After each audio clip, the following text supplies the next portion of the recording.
HGC North America Open Division Cup number 2. Teams have hopes of making it to the Crucible and at HGC, but it's a long road to get there. Starts right now. My name is Halorin, and dude, it's been so long since I've been able to cast with Cavalierguest, the Cav. How you doing, man? I'm doing amazing. I'm really excited for tonight. I'm really excited to be casting with Lauren. Lauren and I, we go way back, guys. We first casted together in 2016. We went to BlizzCon together, and we haven't cast together in a very long time. So this is incredibly exciting for me. I miss casting with Lauren. I was casting with you too, man. I'll never forget doing the China thing a while ago. And I was like, it's actually super late in the morning for me, but that was a ton of fun.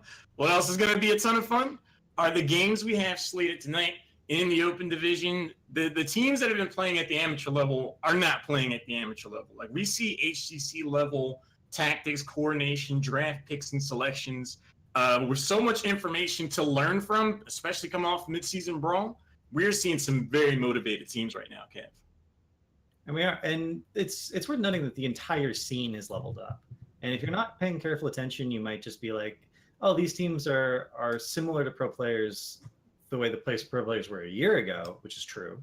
But pro teams have leveled up even more than that. And so we're just constantly, everyone's chasing this goal of, catching up with the people who are further ahead. And the reality is, it's a little bit easier to catch up to people who have already shown the way and sort of paved it. It's a little bit easier of a road than the people who are at the front, like digging up the potholes and being like, okay, well, this is how you do this, and this is how you do this. And it is so nice to have resources that just the HGC is just a resource in and of itself that allows every amateur team to level up faster and be better. And we're seeing that, start to happen in these opens, and it's amazing. We've got teams like King's Gambit, who went all the way to Game 7 in the recent Crucible. We've got teams like Team Numerics, mainstays in the amateur scene, featuring some Dorm players that I know pretty well. The first match that we're going to be following actually is going to be Luxorian Sun taking on Do You Know? Do You Know took Braxis off the board. Luxorian Sun then decided not to play Sky Temple. So the first game of the evening, Cav, is going to be Infernal Shrines. Couldn't ask for a better match. No, you really couldn't. Infernal Shrine. Luxorian Snake? Did it? There are two different. I remember Luxorian Sun. All right, never mind. I'm good. Luxorian Snake. That's a team. Yeah, I was right there with you. Currently, there's two. No, it just looks really good, Sun, on the website at least. Unless there's a whole other team that we're not seeing. Yeah, and I'm still having internet issues, guys. They're supposed to send someone out to like check the lines tomorrow. So hopefully next time you see me, it'll be fixed. But yeah, other things going on tonight, of course, Glowgang is back, so we are going to have Glowgan's team. Equinox has retired from coaching the HGC team Simplicity, and he is now on a team with Faye. Wow! Again, so Equinox has come back into the fold of attempting to be a professional player. Really interesting open. It's really worth noting that stuff like this is going to constantly happen throughout HGC North America and throughout HGC EU. And the reality is that teams only need to basically get top spot once to get enough points to make it into the Crucible playoff bracket to see who ends up going to the Crucible. So it's kind of a marathon in the sense that you want to accumulate points every single week. You want to be stable with your roster. But for some teams, it's going to be a sprint because they're going to be like, we don't have the right roster. We don't have the right roster. And they're going to be switching people out and trying to figure out what the best possible team is for them. And then they're going to just try to make that end run in the last couple of weeks. So it's different every week. You never know what's going on. Roster shakeups happen all the time because people become available as free agents or someone gives up and just leaves, and that leaves a hole, and then everything shifts around. Especially for the top 8 teams, there's a lot of juggling in a lot of cases. Yeah, the road to the playoffs in the last split was pretty interesting with roster changes. It feels bad to, 2 or 3 weeks, you get up 10 points, and then someone drops, and, oh, wait, we're back to 0 now, and you got to scramble to get towards the end. But every week is going to matter. Seeding is very important. King's Gambit got some nice seeding going into the playoffs. Last go round, you don't want to get to like that 8th seed and just get rocked right away. So if you can make yourself to the 7th, to the 6th, the top 3, all the better for you.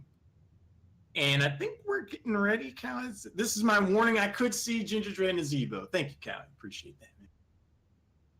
I don't even want to see Ginger Dread and Zebo here, but I have been warned. I mean, you never know. There was that time last year when Prismat, actually, who's one of the smartest players in Heroes from history, really, especially for an A, ran the Blood Ritual Naz on Infernal Shrines because the level 4 talent applies to all enemies, which includes the shrine minions. And you just have some stupid area damage, and you never run out of mana because there's so many minions on the shrine. Look, all I'm saying is we saw Ginger Dread and Zebo this past weekend on the HGC. Didn't work out. I would not recommend all that. But I don't know, Kev, you got a chance to check out some of the EU Open Division games. It is a very interesting time to be in competitive heroes. I never thought I'd see Murky show up so consistently in competitive play and look strong. Over the past few weeks, we've seen things like Valera ever since Midseason Brawl. Sergeant Hammer's coming to prominence. Johanna's a beast now. It's just a very wild meta. If you can even call it, seems like so many different things work for these teams. I think what it comes down to is that really every hero in Heroes of the Storm is pretty viable. It's just a question of drafting around their playstyle, what makes them optimal, and what are they good against. And a lot of times, the reality is pros, everyone tries to base their play on the pros, but the pros have so little practice time, and they want to limit their hero pool so they can be really, really, really good at the heroes that they're on. You know, they'll play 2, 3, 4, 500 games of Hanzo, and when he came out, that's what pros did. They're pros that have more games on Hanzo than One Tricks have on their heroes like in their lifetime. And how do you do that with multiple heroes? There's not enough hours in the day, so unless you know something's going to be good, there's a risk in learning another hero, especially if that hero is really hard. We saw Samuro start to show up because in EU there was one Samuro guy who was so good at Samuro that everyone was like, if you could be that good at Samuro, it would totally be worth drafting. And they started practicing it, and they realized, oh, this is going to take hundreds of games. Just kidding, this is too hard. But they've been practicing it. In the meanwhile, we saw Samuro last weekend in EU in a triple stealth comp with Zeratul, Samuro, and Valera. So is it that the hero is not good, or people aren't practicing it enough? I think people aren't practicing it enough. I mean, on paper, that triple stealth comp that we saw over the past weekend in HGC, on paper, you look at it and you're like, what is this, quick match? But if you use it to great effect, especially on a battleground like Towers of Doom, if we end up seeing that tonight, just for the same reasons that you said, players don't have all the time in the day to learn these heroes, have that much depth. If you do come up with one of these oddball cheese strategies, they're not going to be necessarily prepared. A lot of people play very standard competitive meta heroes, so if you can break out the random Zeratul, Valera, Abathur, Samuro, Meriden comp, more power to you, and could get you far here. Okay. And you brought up Murky, which is one of my favorite examples of a hero that a lot of people don't understand. Murky's just a very, very late game hero. And a lot of people are like, oh, you got pressure early with Murky. No, you just clear waves, just wait. Right, so you want to draft him on a late game map, and we saw him last year from China because he had a favorable matchup into Haka, and then the Chinese team that drafted him post 16, they just ran it down with Murky, and it turns out that's pretty viable because every time Murky dies, he leaves his egg top, he gets to soak the wave, and then he comes down, and you're like, you're never falling behind in soak because Murky's even if he's dying, he's soaking, and then he comes back. He even suicided into keeps to get that soak, so it's actually like so interesting, and you wouldn't. If you ever play against Murky, you're not going to know that. But we are going to get into the first game here. Draft is starting. It's going to be on Infernal Shrines, as you said. This is such a good map. And speaking of maps that sort of open up the meta a lot, Infernal Shrines, I think, historically, there's more heroes that have been viable on Shrines, even in competitive, than on any other map, which is why a lot of teams don't like playing it because they don't necessarily know what they're going to be going up against. So having it be first pick shows a lot of confidence that you're bringing teams to this map. Yeah, I mean, Infernal Shrines is a very battleground where a wide range of strategies can work. I think you really find out the level of skill two teams have when they face off against each other. You have some macro considerations when you go for the bruiser camps. You have the call to action, single point to battlegrounds. You're going to have to scrap sooner or later. We're going to learn a lot about both of these teams. I did not think we'd see Urel make it past the first ban phase. Didn't feel like dealing with all that. No, I don't. I actually think Urel is pretty broken. Yeah. So I'm bad with her, but she's good. I played Urel in PTR. I played Urel in live before she got buffed, and I was like, yeah, this hero is reasonable. She's gonna see professional play the way she is. I felt like her kit was clunky. I don't like the way she controls, but I was like, she's strong enough. She has some favorable lane matchups. She's gonna see play. And then they buffed her to like high heavens. They were like, Urel's on like a one-story house. Let's just make her a skyscraper. Like that's how much they buff. She's just way up there now. And she like doesn't lose any lane. She's very impactful in team fights. She is a little bit difficult to play in one way because you have to be very aggressive to get value out of her kit. And most people are sort of reticent about being super aggressive. But if you're willing to just go deep, she's amazing. See, Cat, that's why I like casting with you, man. You break out words like reticent. See, I missed you, man. The first 2 picks for Do You Know is going to be Alexstrasza and Garrosh. I normally like seeing Alexstrasza towards the second half of the draft just because the enemy team could go for a lot of displacement to negate the value out of her circles. But we've seen a lot of Alexstrasza play deal even with those hurdles. You can kick out a ton of burst healing. And I saw someone use the other heroic today in the EU Open Division, and it was pretty much resetting a Cho'Gall's health bar. It was pretty dirty. The other heroic is actually nutty at level 20. It's okay at 10. It's only okay at level 10. But it heals for potentially over 20,000 with the level 20 upgrade because it heals you for each of the ticks that you get for the 2-second period 3 times. And then it heals you to the percentage 3 times. Which, depending on who you're healing, like if you're healing an Avatar Murden, or a Cho'Gall, or a Garrosh, or a Diablo with Souls, that's over 20,000 healing over 6 seconds. That's a lot of healing. That's actually insane. I mean, I think the game I saw earlier, they made it the level, but Alexstrasza just got caught out and blown up before she could even use it. Feels bad. So, but on paper, you have Alexstrasza in the back. That's going to be pretty much an unkillable hero for a while. Malfurion, Abathur in the 2-3. I really like Malfurion with Genji. The road to level 10 could be a little rough because they got some squishier heroes to start things out. The Anubarak ban, interesting. Yeah, I like the Anubarak ban because basically what they're saying is we're not going to allow you to cocoon our Garrosh, and we don't want to draft Cocoon Break. So you're not going to get these fast fights where you cocoon Garrosh and then double Genji someone who's relatively fragile. They should be able to win the Alexstrasza picks up says we're going for a shrine composition. Don't want to fight out of sight of shrine. We just want to fight on shrine all the time. And the Abathur is very team fight oriented. You need to go in. I like the Malfurion pickup. I'm wondering if they consider Deckard at all, just because Emerald is so incredibly good into Alexstrasza because you just W the W essentially with the Emerald, and you negate a lot of the healing. And Deckard, especially with Ancient Blessings at 13, can effectively heal a Genji that's diving in because you DM before he dives in, and his auto attacks heal him for quite a lot, and it's relatively safe for him. You can also have extra setups with stay a while and listen. New heroes, new talents are not like on the tip of my tongue. It's going to be a Hanzo band out, so that's another Shrining hero because of Explosive Arrows at level 4.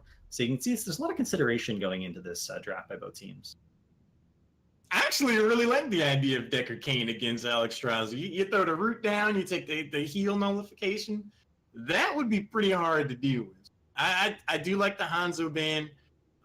Like you said, that brings a lot to the table during the overall objective phase. We're not sure what frontliner we're going to see, but that consistent poke is annoying. The solo laner is going to get locked in the form of Blaze for Do You Know and Golden. So they are going to have that consistent wave clear over the objective.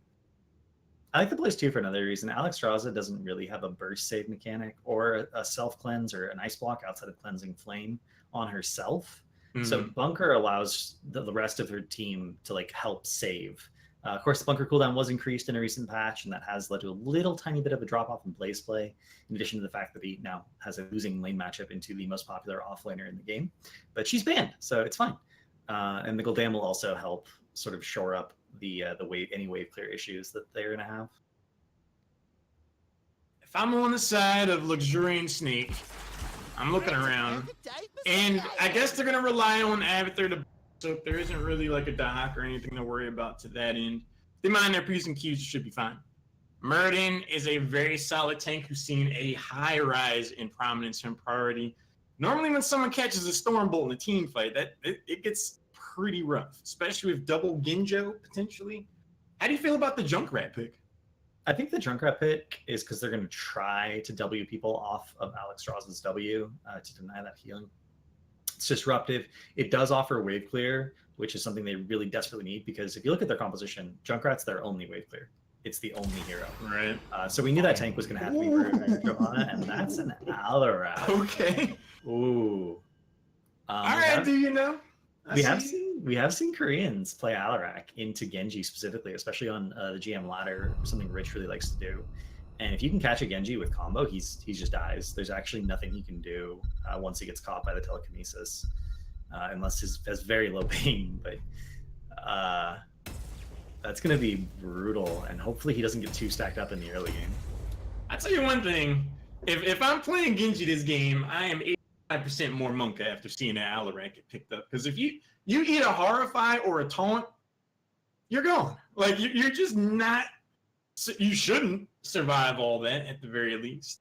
High execution comps on both sides. If Alarak is going to be able to get those Discord strikes and get that combination burst, if Horrify sets up things, if we get Garrosh throwing someone out of position with the taunt, there are a lot of ways to end a team fight on that side, but it's also a high wire act in the form of Luxorian Sun's Abathur composition. Without a solid solo laner, in my opinion, their ability to soak could be suspect, but they have a plan for it. I think they can do well. I hope they do. I really think that's going to be Genji top with a hat. Genji can 100% safely soak a lane. There's no real pressure on him getting ganked, but that means he's not in lane roaming, which means that the 4-man is going to be 100% safe for the enemy team. And it's like, well, okay, then you have to win the shrine, but you're going to win shrine into a dragon, into Alexstrasza? Really? That doesn't seem very likely to me. I don't know. Well, we're about to find out. Game 1 in this best left. You got... No, it's going to be Hashbrown Garrosh, Skio's playing Alarak, Mr. Flex is flexing on Golden, Defenders on Alexstrasza, and Blake Show is playing Blaze. And on the other side, we are going to have, Luxorian Snake, Star Fox 64 on Murden, Blue 1442 on Malfurion, Lux Quebeco on Abathur, Lux Fun Buns on Junkrat, and Silver 1 on Genji. Can I just say I like that name? I'm partial to Fun Buns, too. Huge displacement. Can a body block the jet? Blake Show's trying to get around the corner. Alexstrasza throws down the circle in time. Now it's Star Fox 64 time to be out of position, but it looks like he's going to be okay. Just barely. They both get away, and that's the benefit of those large health pools. We're going to go to pause. The benefit of those large health pools and the Alexstrasza W, you're going to have, it's a heavy melee comp. There's not really any area damage on the enemy team except for Junkrat Qs. And so we're going to have a lot of free Ws going off, unless Junkrat can really counterplay them, but he already had the mine on cooldown. I think that level 1 scrap really gave us some insight to how the fights are going to go. A lot of engagement had off of Junkrat's displacement, but the counter-engage potential from Garrosh is always going to be there. The moment you see everyone on the side of Luxorian Snake converge on whoever gets isolated, Garrosh can definitely disrupt a lot of that, and especially once level 10 comes around and he gets taunt. That could be dicey. Star Fox 64 might not make it out of there in those instances. But it looks like both teams are ready. I do really like what Lux was doing here with the aggression. We can see on the minimap now, because the Blizzard implemented it. There's a hat bottom, and Abathur's body is top. So if they'd gotten a kill there, or managed to slow down the rotation significantly, they would have not missed any soak, whereas it's a chance the enemy team would have missed soak. It would have just been 2 or 3 minions, on each side, but 2 or 3 minions on each off lane is an entire wave, added up. And it's small advantages like that that really separate good teams from great teams. I gotta agree. If you have even a 15-second window where you have more talent advantage over your opponent, you go in for that invasion and catch someone on their bruiser or siege camp, that could be the beginning of the snowball. Ashmer goes for the invade, gets the throw, gets the knock-up afterwards, but finds a Stormbolt to the face for the trouble afterwards, and the acid bath from Golden is going to send the Cyborg Assassin out of there. First takedown of the game goes over to Do You Know. And this is a real problem for Luxorian, and they're now losing multiple lanes. That camp's going to be stolen. We saw the combo onto Genji, killed him, and then we're seeing Blaze in the top lane that already had some tower damage done that will eventually turn into Morden. Abathur's having to use every single mine just to clear the wave, and Blaze has actually caught onto this and is now clearing the mines with his abilities, so there's no more wave clear. The towers are doing all of the work, Tom, and no one's going up there to help. Yeah, it definitely doesn't seem like that's the first time the Blaze players dealing with an Abathur. with the Gyarados setting up that huge play there to start things off, I think that's going to send a psychological message. Anytime you don't see Gyarados on the battleground, much like Diablo, he's going to have to be considered everywhere, because he can just step out of one of these bushes, give you the old flip like a pancake, you're going to find yourself waiting to respawn. And it's so interesting to watch the experience bars. This was level 4 to level 3 and nothing at a moment, and it's not that they actually missed that experience. They're only 200 minion experience behind right now after they finished catching the waves, but for a brief window they were over 1,000 experience behind because their tempo of clearing the waves was so much slower. And as you can see, the rotational advantage from clearing the waves faster and getting that soak gives you such a big advantage. All 3 camps, bottom camps, the causer, have now been capped by blue. Look at that. Like, they have so much more map control, so much more map presence, and that's a huge issue to deal with because you have no vision, you have no ability to make plays. You're just stuck behind the enemy team, responding to what they're doing, responding to your waves, making sure you don't miss soak. And for a comp that sort of needs level 10, you don't want to be behind in tempo like this. Yeah, I feel like it's one part you know, playing the map very well, but it's also a situation design. They have their comp, the crawl towards level 10 is going to find themselves in a position much like this, and they're also on track to give up the first Punisher of the game, which is of the arcane variety. I know they come online at level 10, but they're going to have to start to assert themselves sooner rather than later, I feel. Let's see, 35-3 right now. This is going to be really easy for them to finish. They are catching up in experience now because they are circling all lanes. While this is going on, we see the camp pushing top, and as soon as the objective is finished, we're going to see Blaze rotate up to deal with that Blake Show, making sure he stays that offlane role, keeps his lanes as pushed as possible. Avatar, meanwhile, on the bottom lane is going to have to back up because the power is going missing. We're seeing Genji just manage that rotation. But the Punisher's not going to get too much. And it's worth noting that the value of a Punisher has gone down considerably with this patch recently because it only gets the front wall now. Usually a Punisher correctly defended gets a wall, which used to be 1,000 experience. Now it's only 500. That's not even at this level a minion wave's worth of experience. So the objective is much less impactful than it ever has been. I think what's really interesting about that is that it opens up a lot of opportunity for counter engagements. You go for the Punisher, you get that in the top lane, I'll take your bottom wall and a bit. I can go for your well, I can take your camp away. Just the return response could be there. The return response on the Blake Show is going to be the first takedown for Luxorian Snake. Gotta watch the mini-map. Unfortunately, that was not a rotation that was noticed by Blake. He does get caught on top. He's almost safe, but his gate being down and the body blocks actually let him get picked off there, and he doesn't have bunker quite yet. That's a big step for this composition because they really want to limit map control, and taking out a wave clear hero like Raze is going to help them catch up in that tempo. Well, I mean, that's a huge step for Luxorian Snake because that's going to allow them to kind of slow down the momentum. And as we can see at the top of the screen, catch up on overall experience. So without a completely dominant posture from, the plan that Luxorian Snake has could very well be working out. One takedown to one. Even on experience, you haven't really lost much. You lost a standard amount of structures after the first objective phase. And if you're a team that's looking to really throw your weight around past level 10, you can't be too mad about where you're at right now.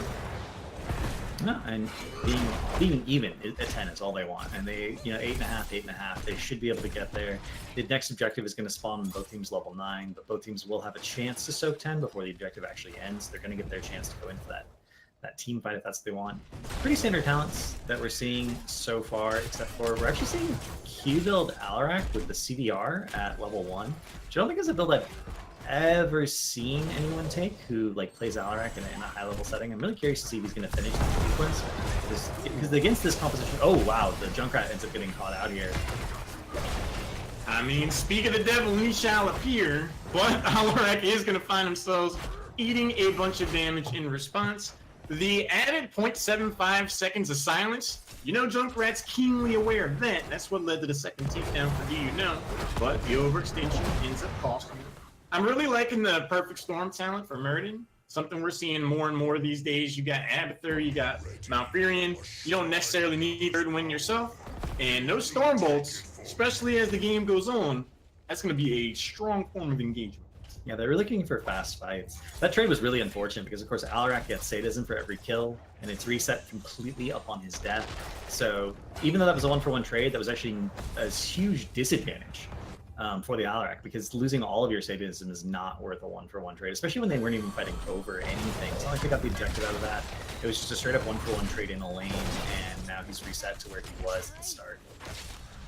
Level 10 is picked up for both of the teams, though. Dragon Blade could be the party starter. Twilight Dream, not too surprised to see that. And it is going to be Counter-Strike. He was hanging on there for bro. A nice two-person silence. Discord Strike says goodbye to Malfurion. Everyone's starting to press keys now. Dragon comes out. A huge taunt goes in on two members. Luxurian Snake, they're dropping like flies right now. They really are, and this is the danger of this style of composition, where you have a teamfight composition where everyone is very, very fragile. You have to win the teamfight literally in the first 5 seconds. If you don't do that, the counter engage, the counter swing from ults like Warlord's Challenge from Garrosh, the healing from Alex Drossel, all that's going to come through, and even Bunker is a deterrent. You're not going to be able to win the fight. You need to make sure you get that instant pick off on something.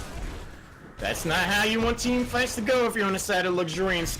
Discord Strike is pretty much getting the same amount of value you expect at a Twilight Dream. So to be able to have that kind of engagement, you're going to have to watch your positioning, especially with the telekinesis. If Mernon throws in the Dwarf Toss at the wrong time, suddenly he's going to have a pretty rough go of it. That is the second Punisher going over to Do You Know.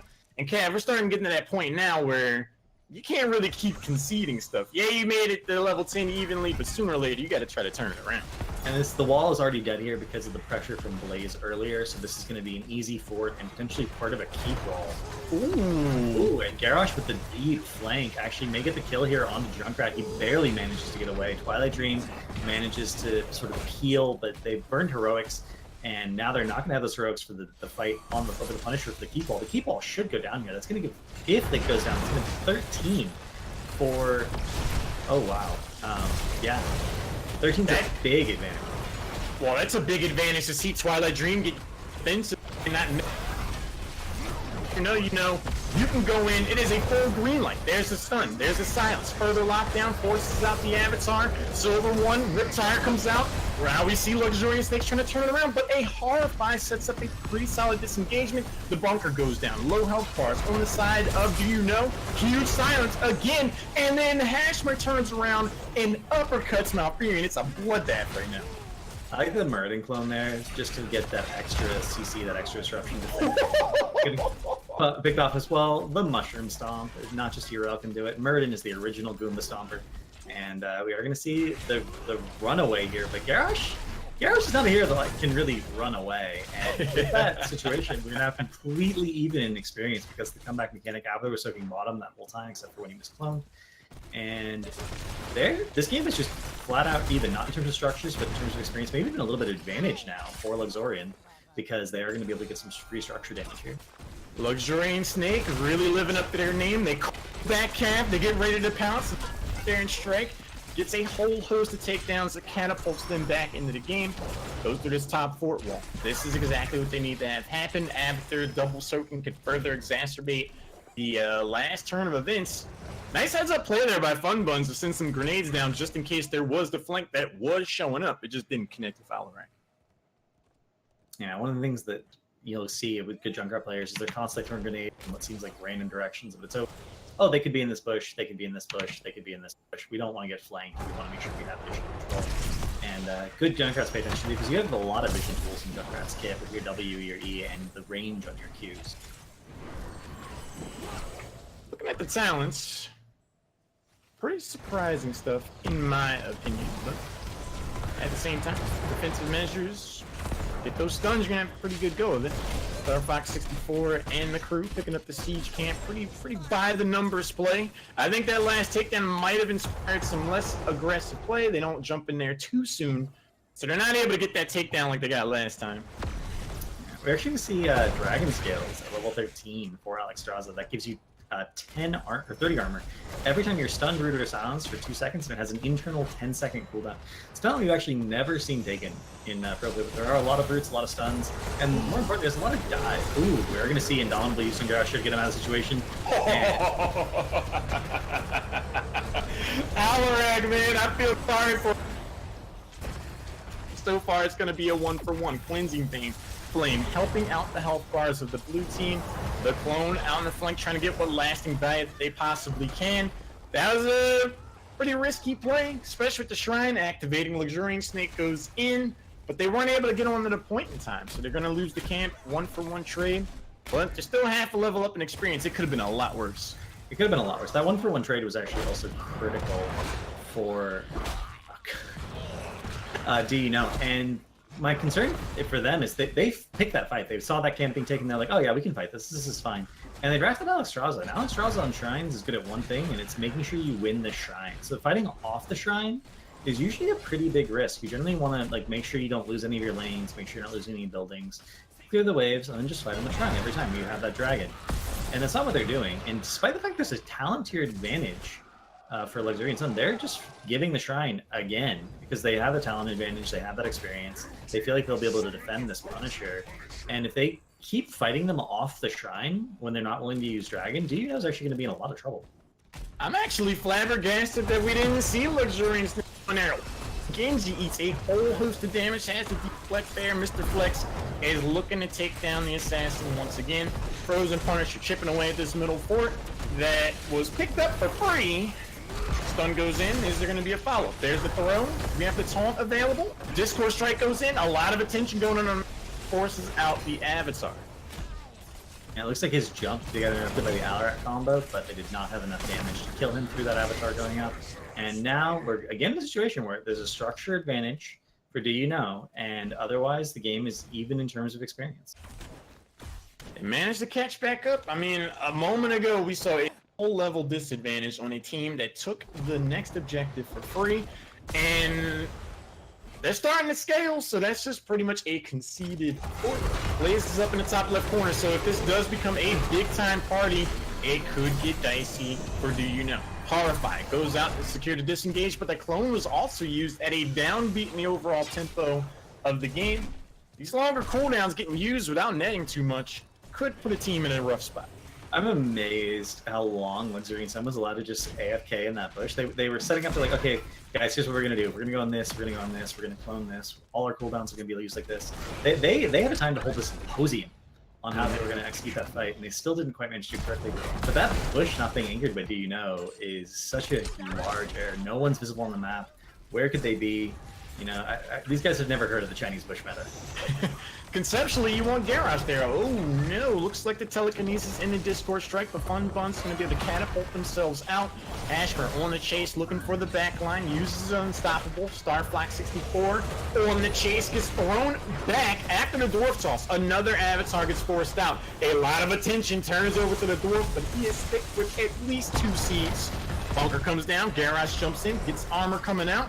Can't get the knock up on the silver one, so now it's just going to be another instance, Cav, where both teams just kind of trade barbs. Oh, perhaps I've spoken too soon. And that is the risk of Genji and Alarak. As soon as one CC hits, Alarak's combo is guaranteed to follow up, and Genji will go down. And Genji has died to that combo a lot this game. Just going in on his own, being like, oh, I can get away from this. This is fine. No, you can't. Fortunately, against a team with a really strong execution of their CC chain, it's actually very dangerous to be a Genji player. I mean, the cleanse from Nature's Cure is going to have to be pretty on point because, realistic, if you eat a stun from Garrosh's Q, Discord Strike could be there. You get thrown out of position, you don't have your dash up immediately, Discord Strike's going to be there. You get taunted, you may as well take your hands off the keyboard. So it's going to be very particular and specific when Genji jumps in and gets value. He's got to watch out for things like Discord Strike and taunt, because if he gets caught in them, team fight's kind of over. Almost 4 seconds of silence if both Discord Strike and taunt are not overlapped at all. And Nature's Cure doesn't work on silences, which of course taunt is a silence as well. So can you kill a Genji in 4 seconds if 5 people focus him? I'm pretty sure you can. I think that's a thing. So yeah. Judges, survey says, deleted. Next objective shows up in a couple of seconds. Starfox 64 is going to be the ward and the anchor. Everyone has their heroics. This could be a make or break team fight for either team. And so far we have not seen Luxorian manage to win a shrine. Again, Dragon gets popped here. I'm not sure they'll be able to. Blake Show going very deep, immediately bunkering, and Garrosh getting in the bunker. They're doing a lot of damage. Dragon coming out. We are going to see the silence go down before Malfurion ends up eating that damage and gets it going down. Cleansing Flame for the resustain here. They're backing up. They're trying to cut backwards without losing anyone so they can reset the fight. And they are barely going to be able to live with the peel, and Genji goes down. Silver One was out in the flank. He's like, hey man, I dodged one. They still have more CP. Yeah, I'm dead actually. So it's gonna be 24 defenders and rapidly rising for the team in blue. Do you know that initial burst healing from Alex Straza jumping into the dragon form just allowed Blaze and Garrosh to just hang out in the front line and make sure Gul'dan got all the damage that they needed to. And perfect placement from Do You Know gets them another Punisher in this game. And I want to highlight Defender's Alex Straza player. It's been so good in this game. He took the Circle of Life quest level 1, 25 globes. He had that finished by 8:30. So he was getting almost 3 globes per minute just to finish that quest as quickly as he did. His W's have been really good. His Dragon sustains have been really good. He's not let any of them get interrupted by the enemy team. He's not let his Cleansing Flame get interrupted, which saved his team in that fight right there. Just the sheer level of the throughput of his healing. He's doing extremely well on here. Bottom keep surely to fall. Another takedown, maybe 2. There's all that Do You Know would need to go up 1 in his best of 3. But Ashmer eats a lot of damage. Use the Unstoppable to get into the bunker. Buns out on the flank. Looking to put some chip damage onto the back line, but he's going to have to watch out for the engagement. Avatar goes out. They're going for it. Huge silence goes in on Do You Know. Twilight Dream finally setting things up. And actually, it's just horrifying for Gul'dan. He gets blown up. And unfortunately he does. We do see the Defender to take at level 20 on Ruby Wing, so she will land in Dragon form, but it's not enough. A little bit of a indecision about whether or not they were going to try to end there or whether or not they were going to back up. And it looks like the team was split in their decision making, caused some of them to be far forward and some of them to be far back. And as a result, 2 people get picked off. But with a keep down, there's now an open win condition for Do You Know. And if they keep winning objectives, it's going to be really difficult for Luxorian to do anything anyway. Sure, you lose a hero or 2, but in the grand scheme of things, if you're on the side of Do you got to be pretty happy, because even losing those heroes, there isn't really enough time for Luxurian Snake to go over and really punish anything. They're not able to take any structures. They are trying to rotate over to set up a secondary advantage. If they go for this bruiser camp, that'd be pretty ambitious with 2 heroes down. They think better of that. Conceding even that much is more than okay for Do You Know right now. If they saw them on it, they could actually make sure they go do their camp. Looks like they didn't see them, but they are going to check the other camp, their camp, and they're just going to AFK behind their fort, which I 100% approve of. In this situation, you don't want to be too aggressive. You don't want to potentially stagger the deaths, give even a greater advantage to Luxorian Snake on the map. Let them have the camps. Camps don't matter that much. You have catapults pushing bottom. You can just clear every camp that they get as it pushes in. And even, both teams are level 20 at this point. Levels don't matter as much, but scaling still matters a little bit. If they push that experience towards you, you can get 21 a little bit more safely, and you'll have even scaling going into the next round. Well, I mean, one thing that Do You Know's really afforded themselves out of that last push is Abathur is going to have to continue to commit attention to this bottom lane and deal with those catapults. You don't have to worry about him doing some kind of crazy split push because his hands are effectively tied. It's going to be janitorial duty pretty often. A lot of poke damage goes in on the Hashmer. He steps back. He's like, I don't even need the circle. I'm going in. Oh, Cleansing Flame burned here just for the chase, but already complete disengaged by Luxorian Snake. They are completely out, and that is a significant cooldown, a 90-second cooldown that is not going to be available, or 100-second cooldown, excuse me, that's not going to be available. And there's a chance that the extra director is actually going to come up, and that won't be there. Well, I feel like if I'm on the side of, I want to try to force something now, but that's not exactly what we've seen out of this team. They kind of play things, wait for the objective, wait for a turnaround engagement. The most aggression and success we've seen was in the top lane responding to a Punisher. If I'm looking to play more aggressively and I see Cleansing Flame come down and we walk away for free, I know that's not an asset available to Do You Know. Maybe that's when you go for your move, but they decide to just continue to clear out the lanes, wait for this next objective, try to make an advantage after that. The Fun Buns is down here making sure these catapults are pushed out as far as possible so that the threat to the core is very, very small. He does have that level 13 talent repair, which is actually faster than mount speed if you can use it well, so he's going to be able to rotate around the map. Not quite as fast as like a global hero, but faster than most other heroes can, certainly. And again, Cleansing Flame 20 seconds. If they could start the fight right now, it would not be available. This has to be the defining moment for Luxorian Snake if they want to find themselves making serious inroads to the other side of the map. Star Fox 64 eats a slight amount of chip damage. He's going to be more than okay. Circle goes down from Alex Strauss. Discord Strike is going to connect. Murden continuing to be the tank. The root, the stun, Avatar. The throw into two-person stun is not going to net too much just yet. Blue 1442 ate a lot of damage. Going to have to watch themselves. Cleansing Flame again gets used, and it doesn't really serve as a rallying cry to go for a takedown. We're waiting for Dragonblade to run out there. Dragonblade now has run out, so the Infinite Dragonblade level talent 20, not doing the value that they want. Big fight here, huge clump by Do You Know, but it's not going to be punished by anything because the bunker does come down and saves them from most of the damage from that Junkrat. They're a little bit low. We're going to see Horrify come out for the disengage essentially, and now Dragon comes out, and they get the immediate reversal in their health pools. All of that healing from W's gets them so far back to full. They were all at a quarter or less health. And they're back to full, and now they're down to a quarter again because Junkrat grenades are absolutely chunking them with that 20 talent, and Taste for Explosion is finished. We're scaling, boys. That's going to be... Oh, Silver One said, actually, but wait, there's literally more. Hashman's going to walk up, hit the bush, but Silver One does a little bit of detective work. This that Sherlock Holmes hat on. He's like, Garage, don't worry about it too much. Sure, you get the Frozen Punisher, but when it costs you heroes like this late in the game, you could find yourself operating at a net loss. And now we're dealing with staggered deaths on the side of Do You Know. They're just going to leave this Punisher. They're going for it. They should. Garrosh is alive and well. He does not end up going down, which means he will be able to hard back to full health. He won't be able to mount a defense. And they will be pushing out of wave. Eventually this wave will go away. It'll die because the Punisher is going to continue to push. And that Punisher by itself at this point in the game could get a keep. It is a Frozen Punisher, not an Arcane Punisher.